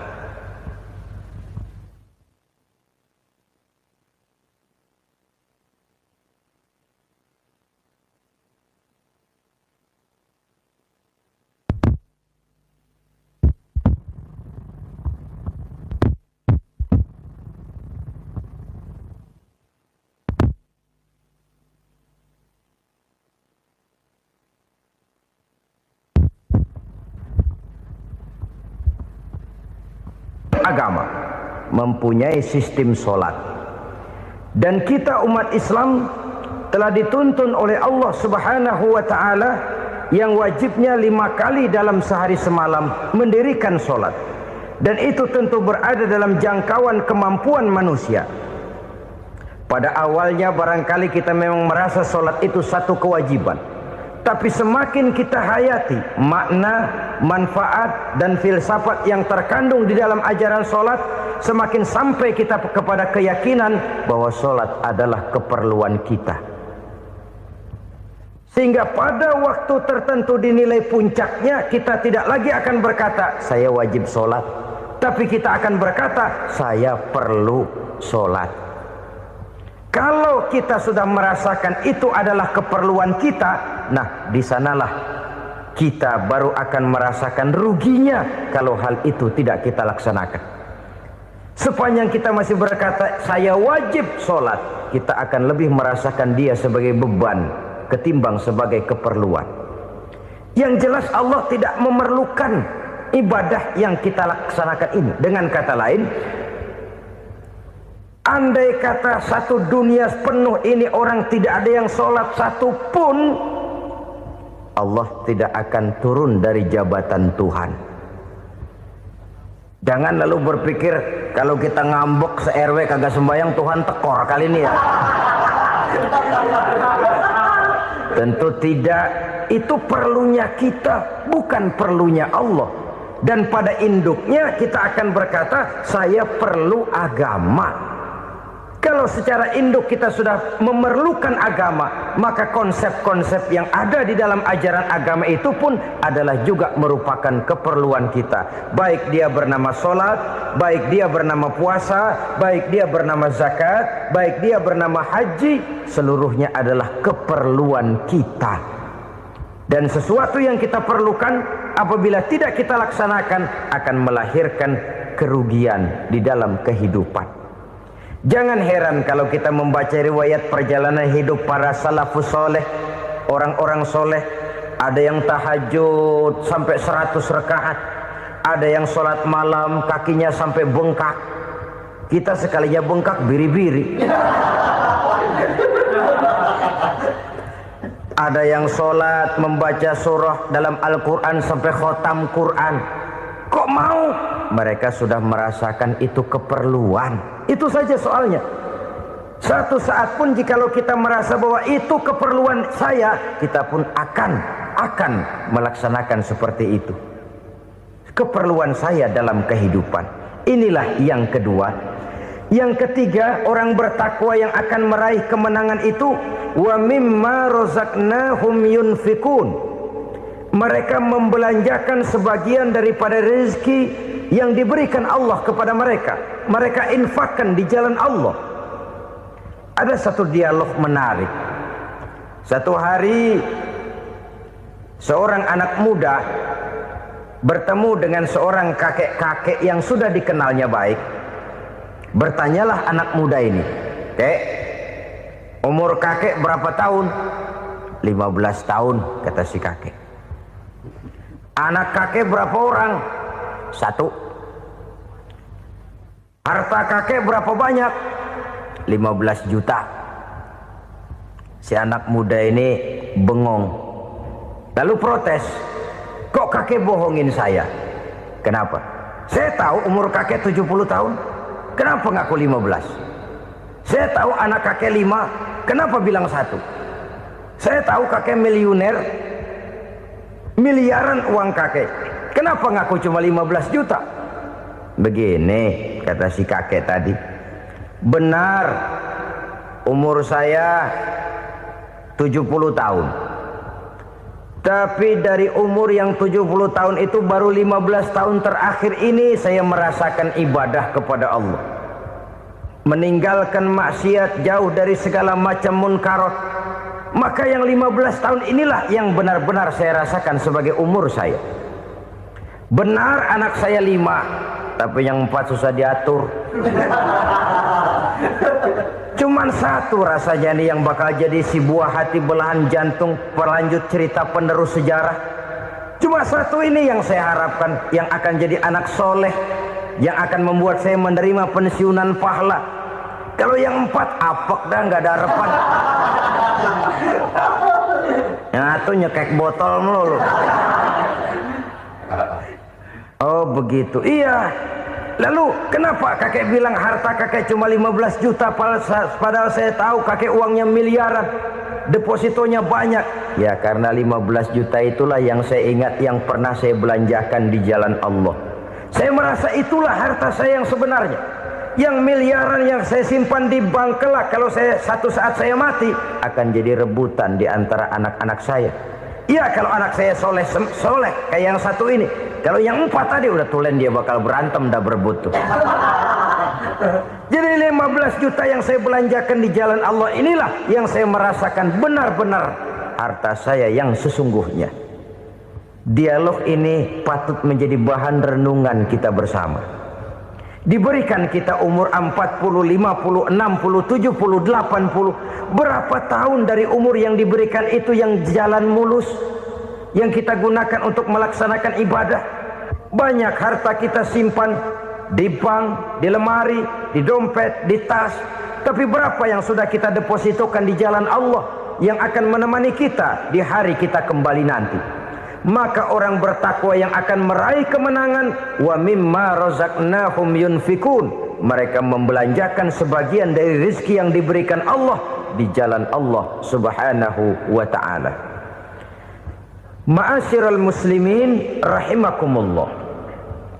Zahirnya memang kita memberikan kepada orang lain, tapi hakikatnya kita menyimpan untuk diri kita sendiri. Kita memberikan kepada yatim piatu 25.000. Zahirnya kita memberikan si yatim, hakikatnya kan kita cuma nyimpan.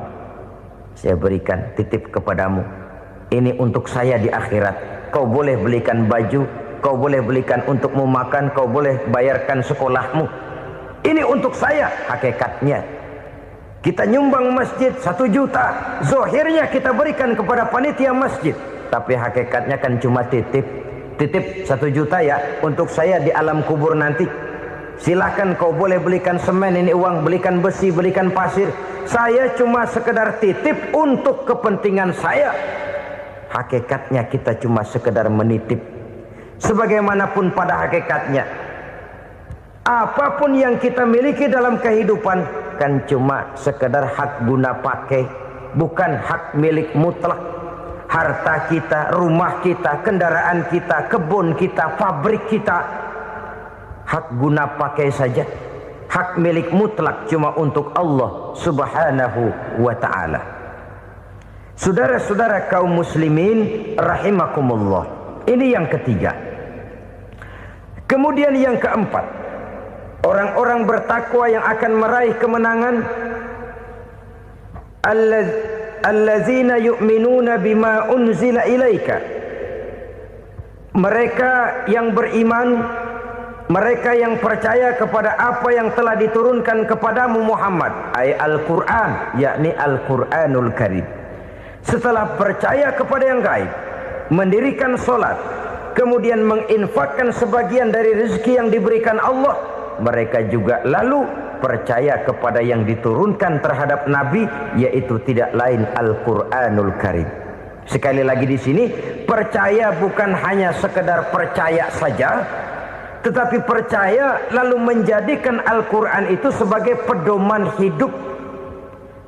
Sebab memang Al-Quran itu adalah GBHM, garis-garis besar haluan muslim. Apa yang harus kita lakukan, apa yang harus tidak kita lakukan, bagaimana mestinya kita bertingkah laku dan berbuat, seluruhnya tercantum di dalam Al-Quranul Karim. Itu sebabnya ketika satu hari Aisyah ditanya bagaimana akhlak Rasul, beliau menjawab, kana Rasulullah sallallahu alaihi wasallam khuluquhul Quran. Akhlak daripada Rasulullah tidak lain adalah Al-Quran. Jawaban simpel ini memberikan gambaran bahwa keseluruhan daripada konsepsi Quran sudah diterjemahkan dalam kehidupan Rasulullah sallallahu alaihi wasallam. Karena kita tahu akhlak adalah keseluruhan dari gerak hidup manusia. Sejak ia berpribadi, berumah tangga, bertetangga, bermasyarakat, sampai kepada berbangsa dan bernegara, Al-Quran tetap memberikan sentuhan nilainya. Oleh karenanya, orang-orang yang bertakwa adalah orang-orang yang menjadikan Al-Quran sebagai pedoman dalam kehidupannya. Dan kita yakini Al-Quran diturunkan kepada Nabi Muhammad bukan merupakan produk Nabi Muhammad. Isi dan redaksinya langsung dari Allah Subhanahu wa ta'ala. Kemudian cirinya yang kelima, orang bertakwa yang akan meraih kemenangan itu, wa ma unzila min qablika. Tidak hanya sekedar percaya kepada yang diturunkan terhadap Nabi Muhammad, yaitu Al-Quran, mereka juga percaya kepada apa yang pernah diturunkan kepada para nabi, kepada para rasul sebelum Nabi Muhammad.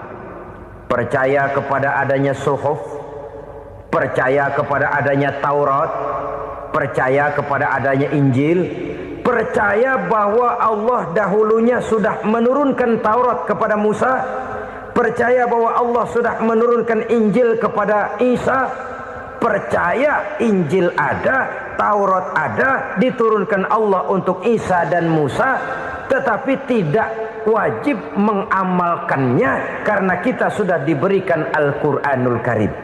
Ini yang perlu saya garis bawahi. Kita percaya Allah telah menurunkan Injil dahulu kepada Isa. Kita percaya bahwa Allah telah menurunkan Taurat dahulunya kepada Nabi Musa.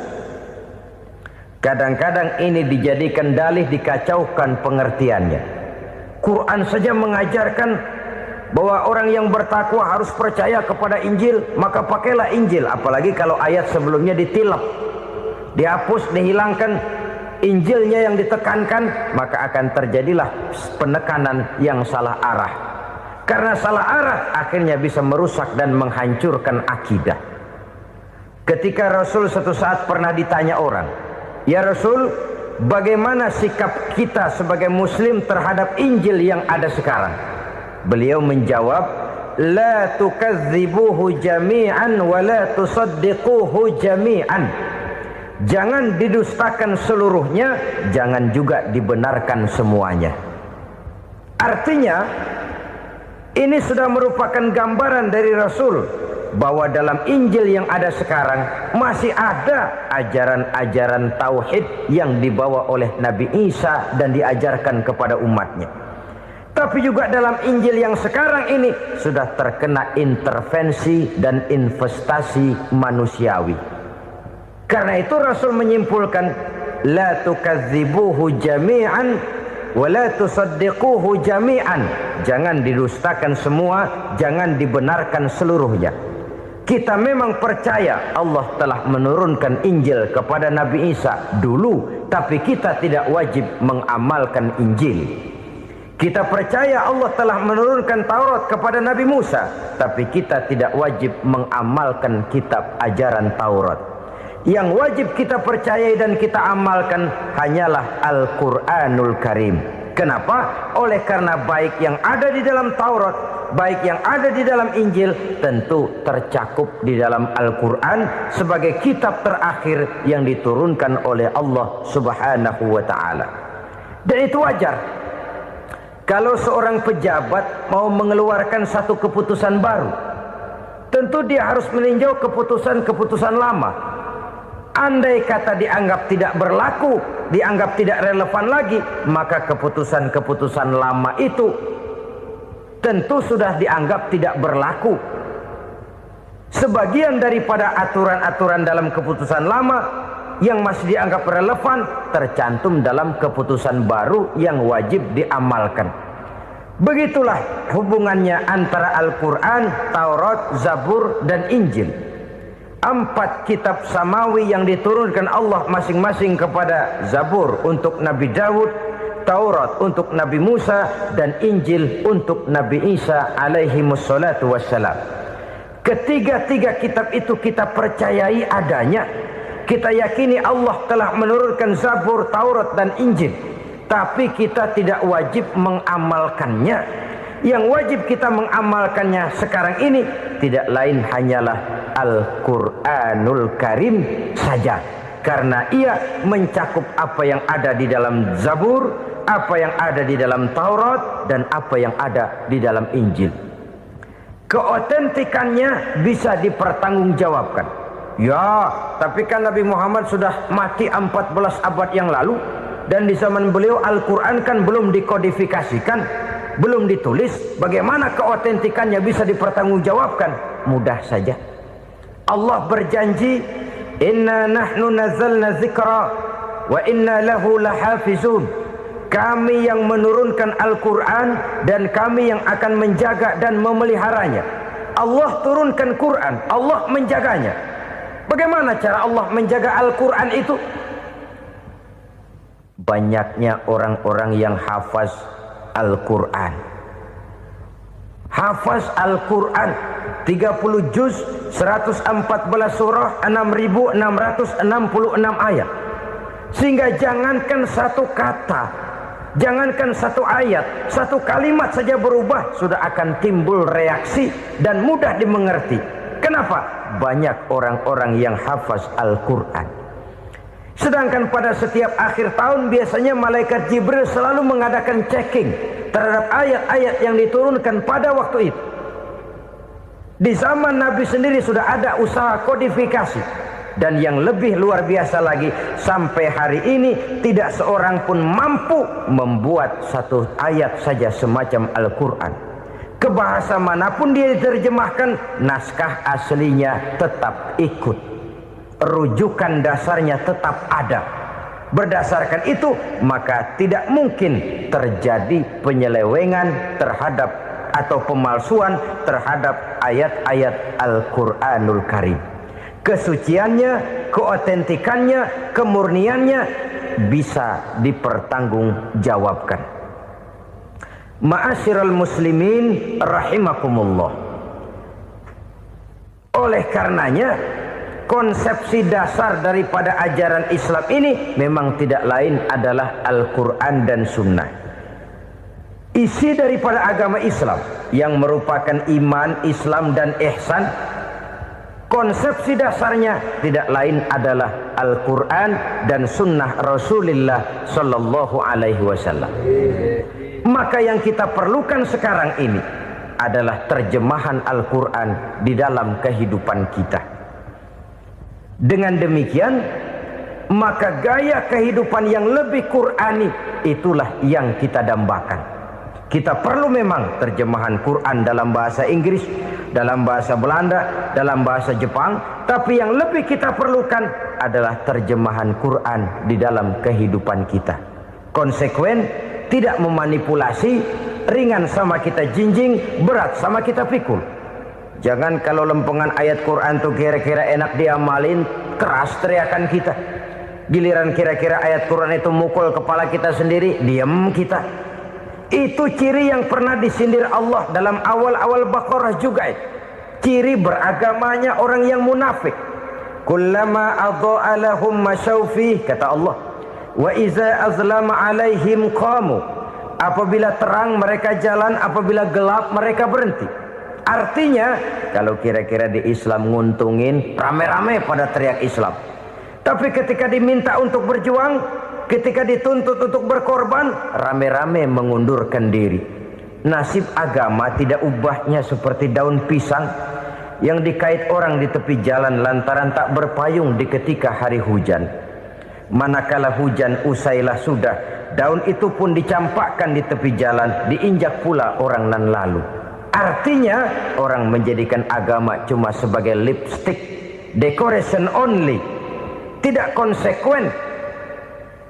Hanya pada saat-saat kelihatannya Islam membawa keuntungan, rame-rame orang teriak-teriak tentang Islam. Tapi jikalau diminta berjuang, jikalau dituntut untuk berkorban, biasanya rame-rame juga mengundurkan diri. Jangan heran kalau mayoritas hitungan kita, tapi minoritas peranan kita.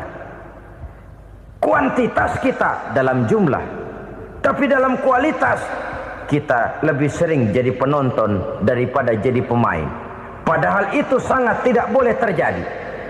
Umat Islam di Indonesia harus bangkit. Umat Islam di Indonesia harus sadar akan keberadaannya. Tidak boleh hanya jadi penonton berpangku tangan, karena memang agama kita juga mengajarkan untuk konsekuen di dalam menjabarkan ajaran-ajaran daripada agama kita. Kita sering jatuh menjadi umat yang lemah oleh karena kita ini tidak pandai menggalang kebersamaan yang diakibatkan tidak konsekuennya kita.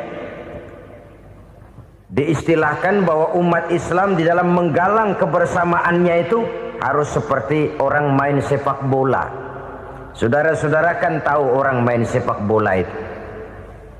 Orang main sepak bola, kalau pertandingan belum dimulai sih silakan saja kumpul di luar lapangan, atur strategi yang baik. Tapi kalau pertandingan sudah dimulai, turun ke lapangan hijau, jangan kumpul terus. Ada sepak bola gotong royong, mundur-mundur rame-rame, depan ke depan kumpul melulu mainnya. Kalah. Orang main sepak bola itu ya harus ada penyerang tengah, harus ada penjaga gawang, harus ada strikernya, harus ada kiri luarnya, kanan dalamnya yang jadi backnya. Posisi boleh bermacam-macam, tapi yang penting saling ngoper untuk menggolkan gawang lawan. Begitulah umat Islam ini. Boleh ada yang jadi pejabat, boleh ada yang jadi pengusaha, boleh ada yang jadi petani, silakan ada yang jadi seniman, ada yang jadi penyair, ada yang jadi artis sekalipun. Tapi kalau sudah berhasil menguasai bola, jangan lupa operannya. Operan itu yang langka. Kita ini muslim kadang-kadang kalau sudah memegang menguasai bola, kalau belum mau mampus, belum mau ngoper. Nanti kalau sudah nggak punya bola, baru mau ngoper. Kalau sudah dengar-dengar mau dekat pensiun, baru mau jihad, baru mau berjuang, baru mau ngurus pesantren. Tanda tangan sudah tidak laku, memo sudah tidak dihargai, baru mau berjuang. Kemarin kemana mas?